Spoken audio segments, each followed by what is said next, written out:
You are now entering the horror sanctum.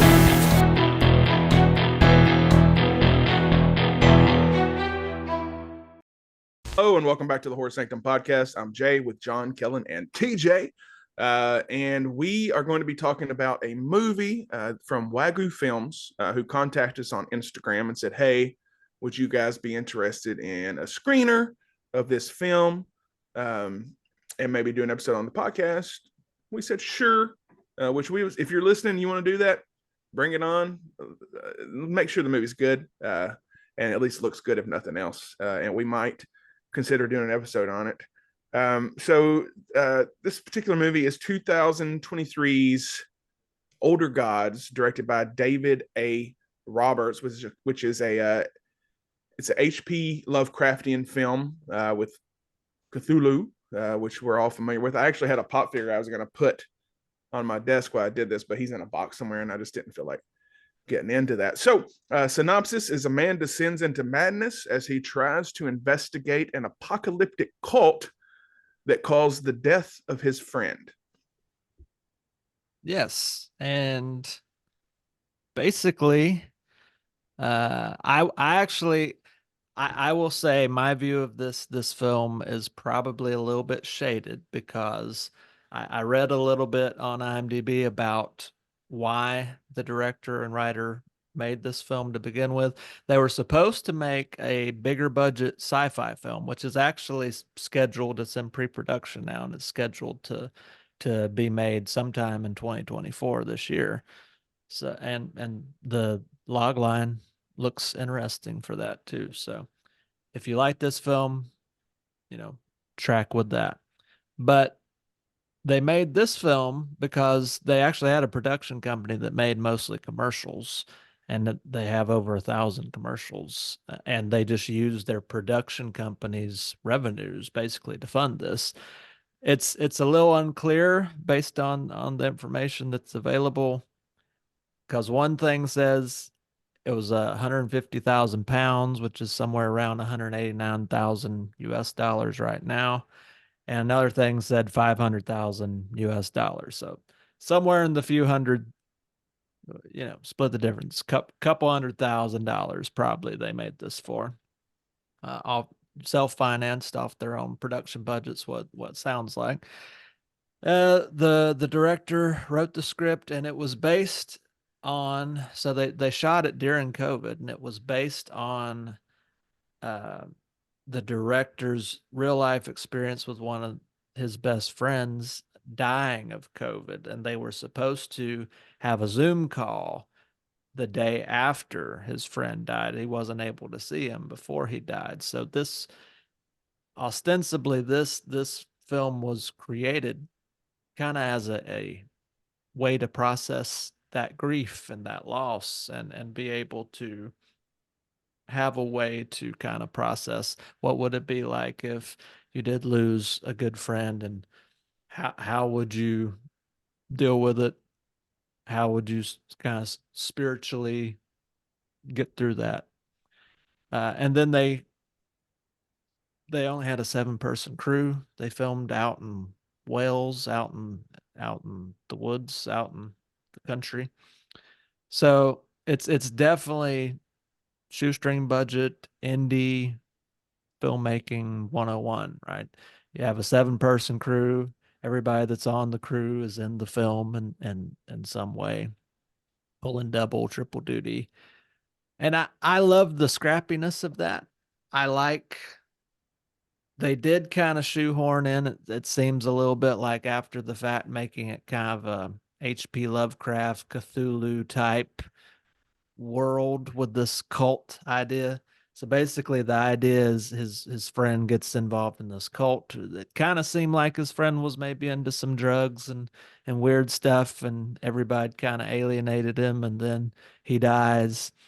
Uh, and then it turns out he dies because of this weird Cthulian H.P. Lovecraft cult that he gets to be a part of. And then his friend starts trying to investigate what happens to him, and then runs into this cult, and then madness ensues, as it usually does in an H.P. Lovecraft film. Not to bury the lead. But you know,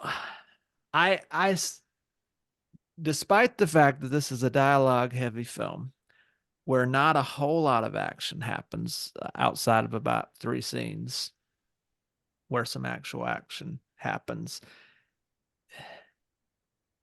it really reminds me of like some early Richard Linklater indie films like Tape. I think Linklater did Tape or ones where they're just talking in a room a lot, or like Before Sunrise, some of those early indie things where it's just a couple of characters, there's a lot of dialogue, and they're talking a lot of like there's a lot of flowery language and stuff in here. Maybe not all of it's necessary, and some of it's to kind of pad out the story, which is another point of contention because on IMDb it says the runtime's an hour and 40 minutes, like 100 minutes.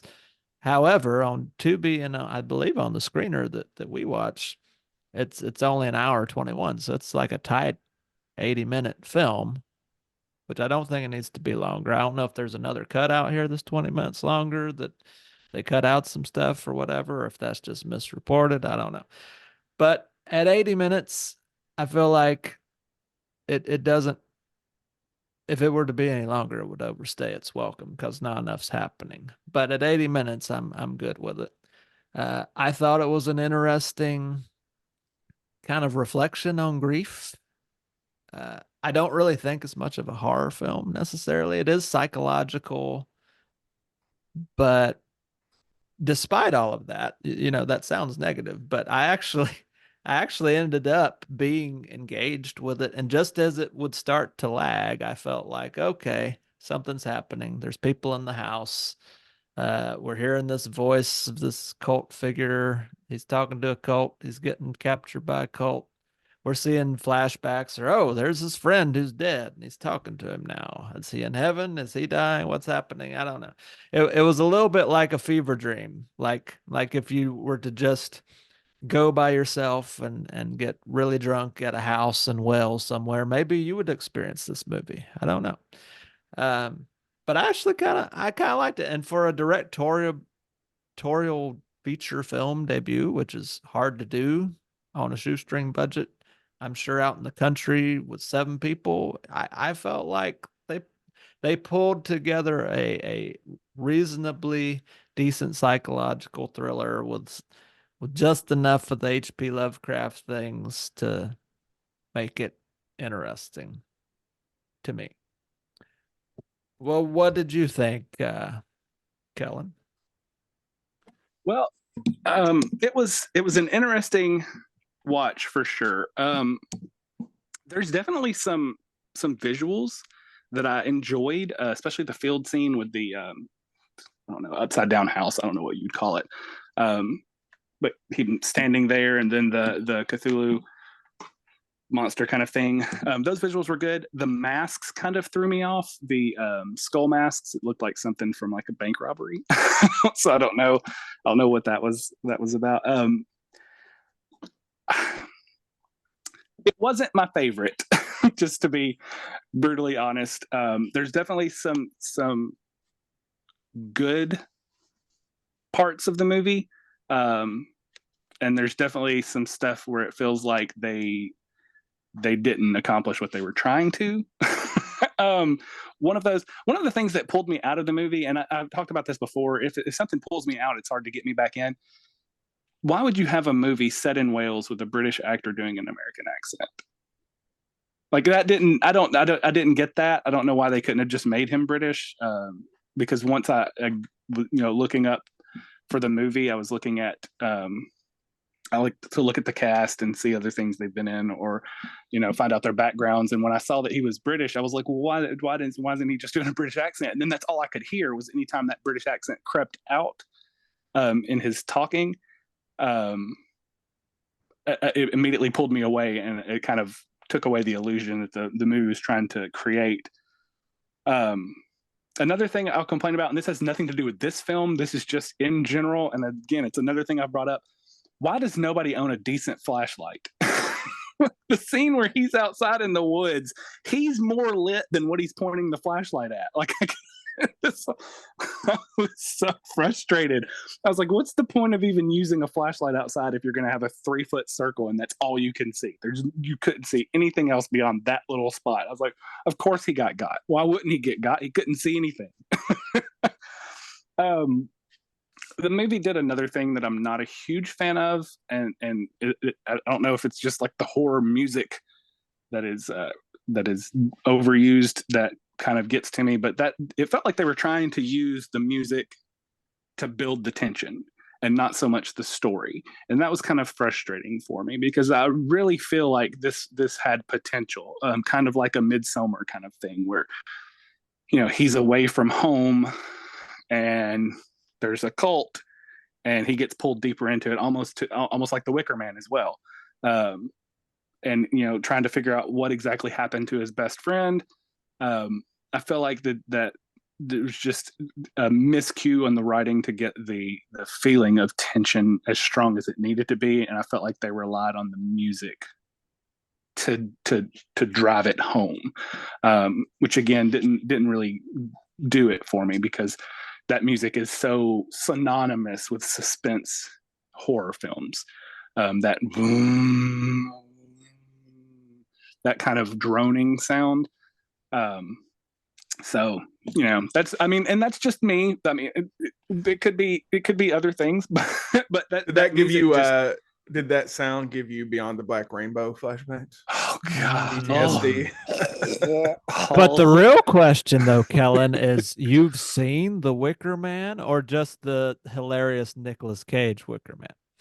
Just the Nicolas Cage one. I do know that there is. You almost made my heart skip a beat. Just I've actually never seen The Wicker Man, either of them. Oh shit! Either. Oh no. wow! No, I've seen clips, but I've never seen all of them. I honestly like both of them. The original is better, obviously, but I love the original. I Cage think is like one of the first folk horror films that we have. John, you just killing this. I've seen the clip. I've seen the clip on The Burbs where he's watching the TV and he sees the clip before he changes channels. The newest one is probably the first movie in my memory that I can remember the hero not winning, and that was kind of a bummer, especially for young, bright-eyed. Welcome Kellen. to the real world, bitch. And that's kind of how I felt in this movie with the. So again, there's certain things that just or creative things that they did that just didn't feel good for me, and one of them was towards the end when he is defying the cult, becoming a member or whatever. Like, you have a stick, stab that guy. Why are you killing yourself? Like, I don't get why he had to stab himself in the neck. Was it because it was a callback to the woman in the police station or in the interrogation room or whatever when she stabs herself, or I guess maybe she was in a mental asylum, but was it a callback to when she stabbed herself? Was that like her kind of telling him that this is what his way out is going to be later? I don't know. I think it had something to do with, and they kept like the characters that are like in the cult or under hypnosis or whatever that are coming in the house and whatnot. They keep saying something to the effect of like, open the gate or open the door or something like that. Yeah. Open the fucking pit. And I kept waiting for a large man to start yelling Hodor through that whole scene.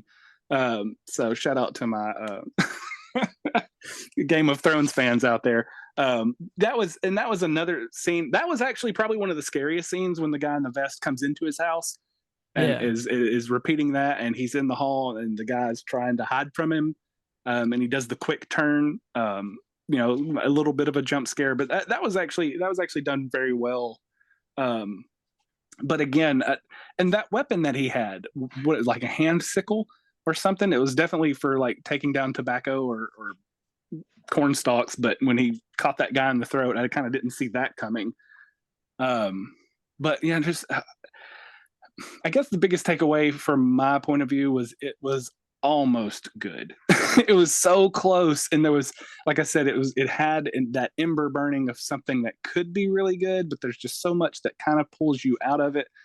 that I just couldn't get into it. I watched it, I finished it, and that's it for me. John? So I saw it the other day, and I didn't really expect much, just because a lot of times you don't expect much with independent films these days. But um, I I thought it was well made. I didn't love it. I did think it was pretty well made for the budget, $500,000. I think nowadays the unfortunate thing is, and this is just kind of a general criticism of horror, so many people lean into Stephen King or H.P. Lovecraft. It's just kind of like a crutch. Everybody does it. Everybody leans into it. I know it's just the nature of the genre, and I know that like people are going to do it. I would love to just see people get away from H.P. Lovecraft. I feel like I've been H.P. Lovecraft to death for the past like 10 years. With Well, Shudder you know and why? Screenbox and everywhere. It's I know because he went into public domain in '08. right. And I get that. It's just like it's all like I don't know. I've just seen so much of it. It's just kind of a blur to me, the H.P. Lovecraft thing. So I'm hoping that trend kind of goes down. I really think Del Toro and Stuart Gordon did H.P. Lovecraft best, with their adaptations. But yeah, I mean, I really commend them on the camera work and making it look like a really solid film. It's not too long. It's only a little more than 90 minutes. The villain in the movie at the very end, the Watcher, he kind of reminded me a little bit of Darkman with the skin removed on his bottom half. And then he spoke like if you've ever seen the movie Night Flyer from the 90s. Oh, yeah. He kind of spoke like the vampire in that movie. That was kind of like the voice he had at the end. Which was a Stephen King movie. It is a Stephen King. And I don't, like I said, I love Stephen King. I'm ready for new inspirations, right? New writers. And I know it's hard when you have such a block of work that sort of encompasses so long. You're going to pull from it. I don't think that, the ending of the movie, I definitely think there's a way to look at this to make you feel like none of it really happened.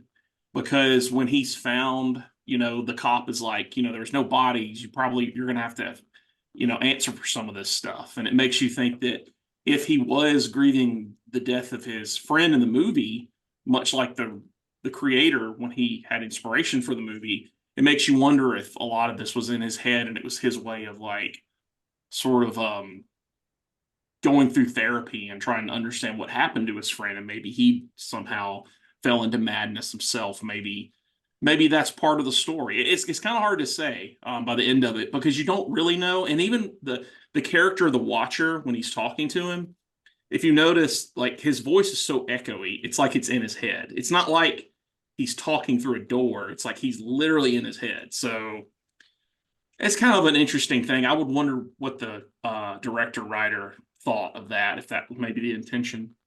But yeah, I think it's I don't know how many times I'd rewatch it, but I think it's a solid movie for $500,000 on the budget. The music was good. I thought there was some pretty creepy shots in the film, especially when he sees the guy out in the field. It's pretty scary. It kind of reminded me a little bit of there's a movie from 2021 called Sun with the girl from Halloween in it, Yeah. the new series. That's a great movie, and it's about she's kind of running from this religious cult, and they're trying to get her a kid, and there's a lot of twists and turns. I really recommend Sun. I do too. Great movie. I have it on my shelf. In the beginning, there's a scene where she goes into the son's bedroom, and that is one of the creepiest scenes I have seen in a very long time. That's what won me over, because that's probably in the first 5 or 10 minutes, I think. Yeah. And I saw that, I'm like, oh shit. Like I was hooked right from the beginning on that one. Yeah, it's great. But yeah, that's really all I have here. I liked it overall. Didn't love it, but I think for what they had, the tools at the time, I commend them. Yeah, I think we're all kind of in the same boat on this one. None of us hate it, none of us loved it, and that's fair. Indie movies are hit and miss. With this one, I couldn't really pick up a lot more than what you guys have already dropped, but like the atmosphere for me was the best part. Like I felt like I was there in those woods and all those scenes. Like it was shot very well. The cinematography. Kellen, you mentioned Wicker Man being the first movie where the hero doesn't win, and this one is kind of the same. I'm pretty sure all H.P. Lovecraft movies are that way to a degree. A lot that I've seen, I was trying to think while you mentioned that, I'm like, does the hero win in any of his? Like maybe in like From Beyond, like to a degree. Pretty I much don't the know. protagonist always dies or something terrible happens. And also what Kellen said is it was almost a good movie. That's another thing I think with Lovecraft and Cthulhu movies is there's a lot out there and some of them are good, but I've never seen any that were great. Like Dagon, I love that one. That's a good one. From Beyond, those are the Reanimator. Those are exceptions to the rule. But the indie ones more so, I've never really seen one that I watched like, oh man, this was done so well. It's just kind of par for the course with all these movies. What about Jack Brooks' Monster Slayer? I have that one over here too. And it's good, but it's not great. And after I watched it, I'm like, that's one that I've watched in the last 2 weeks. And I'm sitting there, I'm like, do I sell this or do I keep it? And right now it's still a keeper, but later down the road, I might sell it. But that's just an indictment on the film. Like nothing about that movie blew me away.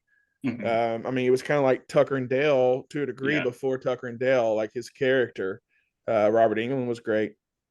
It was a decent flick, but nothing I'm going to write home about. So with that being said, a good flick, definitely worth the watch. It's on Tubi for free. Wagyu Films, we appreciate you, reaching out to us and asking us to review it. Their tagline really needs to be "Where's the beef?" for their production company. We hope we didn't disappoint you too bad on our reviews, especially Kellen. His views do not reflect those of the group necessarily all the time, but I've made a name for myself by having got an image to uphold. Smiling face assassin. Thanks, Vito. That's Vito's fault. But we're recording this in advance, like we do all our episodes. If you didn't know that already. So we are all currently snowed in, which is like, hey, let's just go ahead and do this episode today. We have time on our hands. If you're in our area, you're probably snowed in as well. Get Tubi. It's a free app. Tubi is probably the best app for horror movies. Hands down. Like, absolutely. I don't even know if it's close. It's not even like close. Besides original stuff that you can't get, like the documentaries on Screenbox are amazing, Onyx, stuff like that. But Tubi is fantastic. They got more than Shudder and Screenbox put together. Yeah, somebody at Tubi needs to work on ad placement, though. Like they need to come up with some of program that can tell when there's a black space in the film to throw an ad in instead of somebody like, how to go pods. Would you like Propecia? Yeah. You can't have it all, Kellen. You can't have it all. But Jardiance is a new medication. If you're snowed in like us, or even if you're not, go check it out on Tubi for free.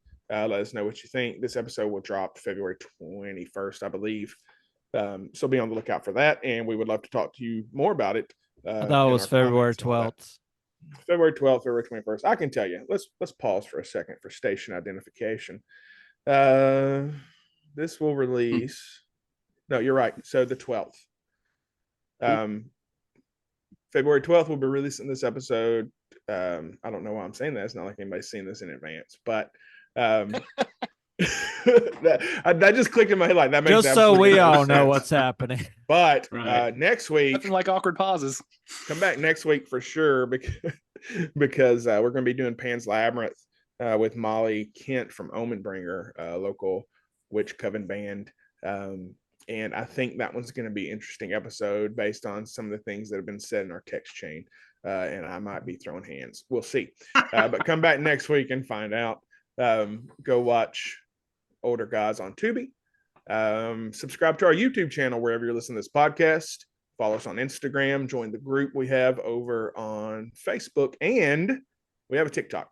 Why? I don't know. We're all too old to have TikTok. So but if you enjoy Kellen's dancing, you can catch it there. We also just went live for this episode for the first few minutes. Had a good reception to that. So we'll continue to do that as well.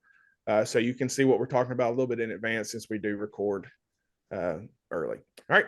That's going to be it for this episode. Signing off, I'm Jay with John, Kellen, and TJ.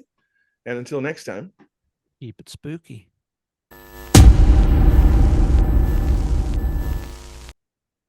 Now we need to watch the prequel, Younger Gods. Younger gods. Middle-aged gods. The young Children, Pope. children's of a lesser god. The Young Pope on Whoa. HBO with Jude Law. That's what we should watch. I don't like doing these episodes without writing in front of me. I fucking hate it. Like I even Really? try to make it on my notes. I'm like, I don't It's like this free format. fall. Yeah. And I'm just like bouncing. Like I don't like that. I forgot to mention one of the best visuals in this whole movie is the bag on the guy's face. Because that's one of those things, Oh, kind yeah. of like Yeah, kind of it's like the creepy. eye gouging, kind of like the throat slitting, where it's instant horror because you know the feeling of not being able to breathe. Yeah. You know. Yeah. So as soon There was as a you lot of see somebody creepy- with a bag over their head, there's like a little bit of like The in your creepy chest. atmosphere in this thing was surprisingly well done. Yeah. And if you've stayed this long, thanks, because we didn't give our fucking ratings because I don't have it written down in front of me. Well, I thought this was the It's after not written show. down. I'm Yeah. like Not it's even like the the after show. anti-Anchorman. Like It's the I'm not going to snow. read anything. It's the snow. oh Blame well. the The snow. So rankings, if you're still here, I gave it a 3. It's something that it's worth a watch once, maybe twice. So that was me. TJ. I also gave it a 3. And I gave it a 3 when I first watched it at the end of November when I had COVID, and when I kind of fast forward watched through it today, I still solidified my 3. So Keelan. 2. I'll give it a 2. I'll give it a solid 2. The big fat 2. A numero dos. John. I would give it a 3 out of 5, I guess. leave it to Kellen to drop a deuce on a movie. Wah, wah. That still puts us at a 3. So we are at a 3. But at the same time, it's good to be honest. You know, like we see these movies and we want to give positive reviews and 5 stars, but that's just not always the case. It doesn't mean the film's good or bad necessarily. It just means it wasn't for us or whatever. Hey, So, a 3 out of 5 is a 6 out of 10. That is a solid Yeah. score. Which for which an is what I pretty gave it good on film. IMDb. Yeah. Three's pretty good. Yeah, That's three's decent. is Fuck that a you, certified Kellen. fresh? Yeah, Wow. on our side. Wow. Look, a 2.5 out of 5 is not terrible. It just means it's middle of the road. No, there's tons of horror Yeah. films, even classic-ish 80s Yeah. horror films that are 5 out of 10 on IMDb. Well, I'll just say you can't buy my ratings. That's a lie. If the writers and director of Things were like, "Hey, we'll give you $1 million to say it's your favorite movie," I will wear a T-shirt that says "Things is the greatest movie of all time." What if these you guys can't. ship you No. Wagyu beef, like just crates of Wagyu beef? All For I a need is five-star. like a Crates couple of Blu-rays. Wagyu. Well, then I will be the first member of the Church of Older Gods. There you go. You just It's a make a Wagyu suit out beef. of it. Go Lady Gaga, make a suit out of Wagyu. I'll just be eating my lapel, but Bell, you seen Older Bell Gods? shipped It's from great. the UK and You- it'll be spoiled. by the mentioned, time it gets here. You had to bring up Things. I'm just going to say it. Barry J. Gillis, you're banned. You're not coming on the show. Jerk.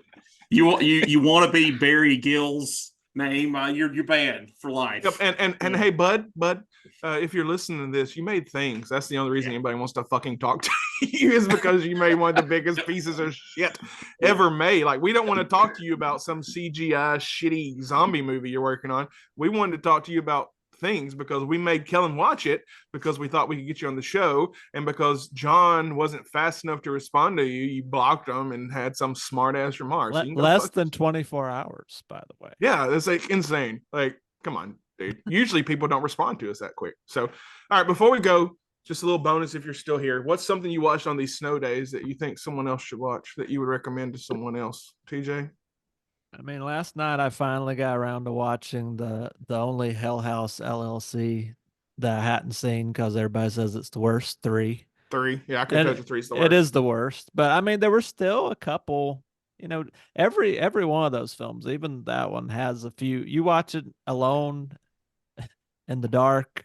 You know, there's a few good jump scares or whatever, and atmosphere is decent. But I just didn't like the overall idea of what they were doing in that film. I don't think Yeah. they would do a version of Faust in the dining room of this hotel. I almost wonder if after that came out, they're like, we should just go back to the beginning and not continue on to this story. That's totally what happened because they killed it with that one. You couldn't go anywhere after that.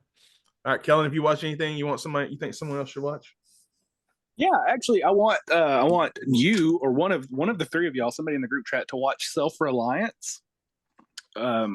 Just came out on Hulu, I think Hulu. Oh, is that Jake Johnson's show?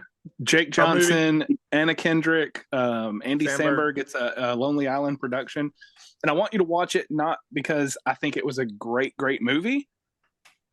It's not what you think it is, and I thought that was a pretty unique twist, because all of the previews have the movie design looked to be one thing, but it's pretty obvious halfway through that there's something else going on, and so I actually think the movie itself is very interesting. So I would say watch Self-Reliance and then tell me your thoughts on what they were trying to do.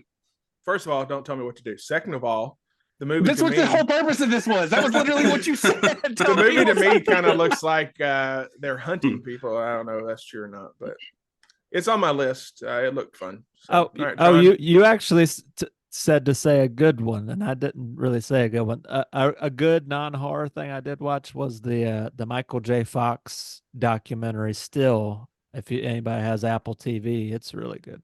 Or wants to kill yourself. John, what'd you see? Or that. I would give two. One is the very mediocre but fun 1989 Night Visitor. It's like Bright Night, but satanic cult members who are also school teachers. It's a lot of fun. It's ridiculous, but I recommend it. And also, what is this? It's on. Did you say it's on Tubi? I don't think it's on Tubi, but no, it's on Amazon Prime and MGM. Someone commented on your post on the group. Yeah. Right. The other one I would say randomly is the Buddy Holly story. I would really recommend that movie. Good. It's like if you love Walk the Line, if you love Ray, it's such a great biopic about it did that 20 or 30 years before any of those films were a thing. What about Walk Hard? If you're fans of Walk Hard, yeah, you would like it. The Dewey Cox. There's less penises in this. Right. And I'll mention this one too. TJ will love this one. It was right before the snow, but if you've never seen Citizen Kane, watch that. If only for this is a movie that was made in 1941, and if you change the profession but keep everything the same, it is still relevant today. Everything that happens in that movie, the media's obsession with the celebrity status of this person. Such a fantastic movie. And it's based on the real story of William Randolph Hearst, who basically owned the American newspaper business back in the day. Yeah, I've watched a lot. I'm off tomorrow. Well, I'm working from home again tomorrow. I tried to get out today, and it was not. I'm not leaving my house this week. I've already committed to it. And Lindsay's in Murfreesboro, so I'm just like here by myself watching whatever I want. Why is she in Murfreesboro? So her mom had hip replacement surgery yesterday. So they didn't cancel. All Nashville offices closed, but TOA in Murfreesboro stayed open. So she went to take care of that, but ended up, she packed so many bags and I was making fun of her, but turns out she actually needed that many bags. So I actually watched Day Trippers. This is actually Friday night, but it's from the early 90s, I think, maybe 97. It's Parker Posey, Liv Schreiber, Stanley Tucci. Fantastic flick. I watched it on Amazon, and then I ordered the Criterion on Amazon. Wow, right after that. But Liv Schreiber is an underrated actor. He should be in more stuff. He's great. Speaking of which, and this is a callback to what you said, Kellen, about Citizen Kane. Liev Schreiber, one of his best performances is in a film called RKO 281. I think, I forget the numbers, but it was, I think, come out in 1999. I think it was a made-for-TV HBO film, and he plays Orson Welles during the making of the film Citizen Kane, and it's a brilliant performance. He's always great. I think one of my favorite performances by him was in Taking Woodstock, Dimitri Martin film. He was amazing. That whole movie's amazing. That's one of those movies that people are like, what? I don't know what that is. Like, he's also Sabretooth. If you watch it, you'll love it. And Sabretooth.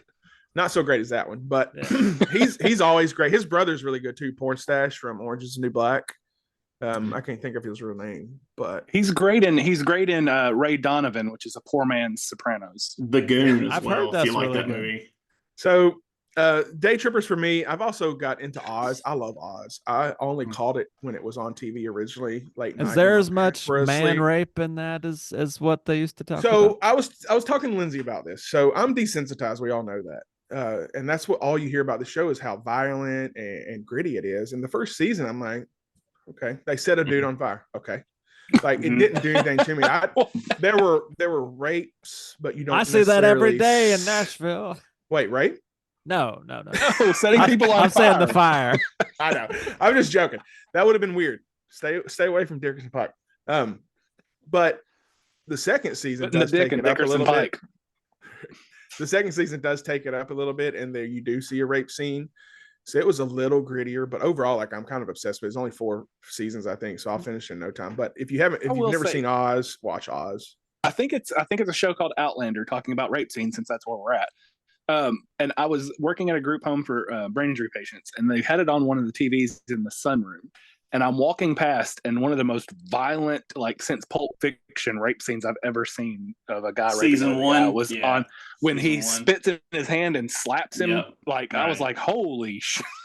I don't remember the context or why. You told me and Lindsay that story in our living room. And you're like, it was, I don't know. Like you did the motion with the hand and the spit. It's and like a everything. Serbian Jesus film. Christ, It dude. sticks with you. Wow. Yeah. It doesn't get much better either. That's season 1. It gets worse. But 2 other great movies I watched this week so far: Zodiac, David Fincher, Jake Gyllenhaal, Robert Downey Jr., Mark Ruffalo. It's just a acting 101. Like they're all fantastic. And then Pan's Labyrinth, which when you come back next week, you'll hear how we feel about that one. But spoiler alert, I'm keeping my name intact. I'm watching adaptation now with 2 Nicolas Cages. What more could you ask for? Right. So, all right. Well, thanks for staying this long. If you did, sorry to Wagyu Films and Older Gods for not giving our ratings. This is what happens when we're snowed in and I can't print notes out. I have to rely on my phone that goes off every 30 seconds. So, but again, watch the movie. It's worth a watch. So, Totally. and fuck y'all if you don't like Pan's Labyrinth. I'm gonna say it now. I watched it again today. It's not his best movie. It's not. No, by no means. But it's the first time I've seen this probably since it released. I've owned it forever, and I'm watching this, and I'm trying to figure out why. I used to think it was my favorite movie of his, but I'm going to rewatch it tonight, and we'll see. Crimson Peak is my favorite Guillermo movie. It was not what I thought it was going to be, and that's, I think, what skewed it for me. I think you got hung up on the lack of mazes. That's what you got hung up on. Where's the labyrinth? I'm looking for the labyrinth. It goes down in it. I got notes. If you on want a that good shit. Labyrinth movie, watch The Labyrinth with Jennifer Connelly and David Bowie's crotch bulge. That's what you need to watch, because that movie is 90% Labyrinth. And 10% codpiece. Yeah, I would say my favorite, probably Devil's Backbone is probably my favorite of his. That was great too. I love that one. I've also been obsessed with the Criterion Closet videos. Do you guys watch those at all? Mm-hmm. Yeah, I don't remember which actor just did it. It might have been Willem Dafoe, but he was Willem brought out Dafoe. Devil's Backbone, and I'm like, I have that on. And like, it's Devil's such a Backbone's great. His first film, Kronos, is really Kronos is underrated. great. Yeah, that's a good one. Yeah, I couldn't tell you my favorite. I guess like I love Crimson Peak, but I also love Hellboy. Like Hellboy is like overlooked. Pacific Rim is good. It's overlooked because it's more like big blockbuster than what he's. I've still never watched. I own both of the Pacific Rim films, but I've never watched either. Second one yet. sucks. I've heard that. Second one sucks. First one's great, but Hellboy's great. I'm not a Guillermo del big Toro's is kaiju Godzilla type guy though. for the You'd most like part. Pacific Rim is pretty baller. It's fun. Yeah. Like it's a really fun movie. And Yeah. Charlie's in it from Always Sunny.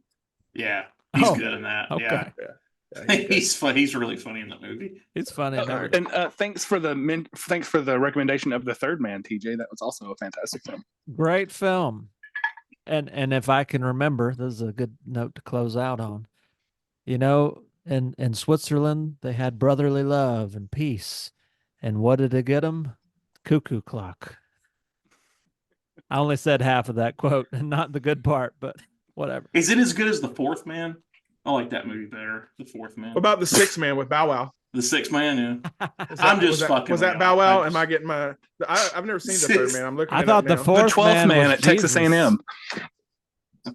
The Sixth Man, 1997. So you're saying this movie is about Hulk Hogan turning into the NWO, the Third Man? Oh yeah, there you go. Let's close on this. This is The Sixth Man. Brothers Kenny, Marlon Wayans, and Antoine Kadeem Hardison have always wanted to be basketball heroes, standing out as child athletes and now as college players at the University of Washington. But tragedy strikes during a game when Kenny, the superstar of the family, sustains a fatal heart attack while playing. Womp womp. This forces Antoine to become the leader on the court, but not without some help from his brother, who returns as a ghost to help the Washington team in its quest for glory. Because why not? But Marlon Wayans is going to be in the new Jordan Peele movie. He's going to star in the new Jordan Peele movie. So That's surprising. We'll see where that goes. Yeah, Well, I was very surprised. Hopefully Jordan Peele doesn't go the same route as M. Night Shyamalan, because was not a big fan of his last movie. M. Night Shyamalan's going off books now. He's like, well, I like this book. I'm going to make a movie. I feel like Jordan Peele is heading that direction because his first movie was fantastic. And then Us was a little bit less. I mean, it was still a good film. It was I disagree. I think I think Us is better than Get Out, and I think Nope is better than Us. Story-wise, I don't think so. Visually, I think he's gotten better. I think I might like Us better than I like Get Out. Is probably like the one I like the least, to be honest. Really? With you. Yeah, it's okay. I think Get Out's the better horror film. I think Us is like, I think, a better visual film, and I think Nope just missed the mark for me. And part of it's just because of that weird looking monster at the end. Like, it made no sense what it was. It was like the writers of Lost decided to create a random monster. That's just true. And put it in a movie. I'm still pissed at how that ended. I liked it.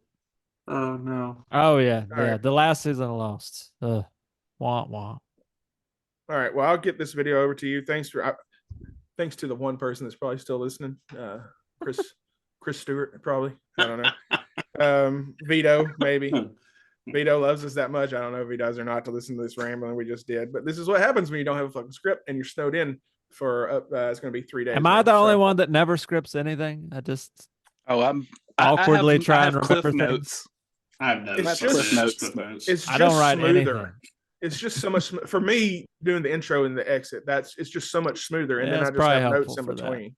Yeah, but yeah, I like having notes. I will have notes for Pan's Labyrinth whether I make it to work by Thursday or not. But we record Pan's Labyrinth Thursday with Molly Marie. I might try to watch it one more time just to watch it knowing what it is now and see if that changes my feelings of it. But yeah, watch it with a commentary track. I'm gonna hard pass that. That's what sucks. This and another Guillermo movie that I watched recently, Criterion. It might have been the what's the one you mentioned, John? Devil's Backbone. Yeah. If you go to English, like you try to change the language from Spanish to English, it just goes straight to the commentary. Yeah, I hate that. Oh, really? Much. Yeah, I'm like, English. I'm gonna do this because I was working. I'm gonna put it on English, like, hey, this is the director Guillermo del Toro. But I'm like, oh fuck. Well, and I think if you get some of his old audio commentaries, he's still very, very heavy. I think with Pan's Labyrinth, he was very much against an English. He wanted it to be pure. He's that way. Yeah, actually went back and redid the closed captionings because he didn't like the way they turned out. Now, Nightmare Alley. That's a great movie. That is a great movie. Really, that was one that I was glad I watched with somebody, because by the end I was kind of confused because so much happens and there's so much you got to pay attention to. But yeah, I thought that got snubbed on the Oscars that year. Yeah, it was really good. It's a beautiful movie too. I want to see the black and white. It's great in black and white, just because it's one of those old school film noir films. And that's another actor, Liev Schreiber, and then Bradley Cooper. Bradley Cooper doesn't get the respect he deserves. He's fantastic. His name is in the credits for Pan's Labyrinth. Like when you go to the cast, like his name's in there, but I don't know if he actually did anything or not, or he's just tied in with Guillermo. But his name was in there. I'm like, that's weird. He could have been a background actor or something, or it just, the internet being the internet. So, well, that was before he really popped off too. Yeah, I think Hangover and then Silver Linings Playbook is what pushed him over the edge. Oh, yeah. And Guardians of the Galaxy and the 18. Well, that voice, baby, that voice. All right, y'all be good. All right. Laters, taters. Later.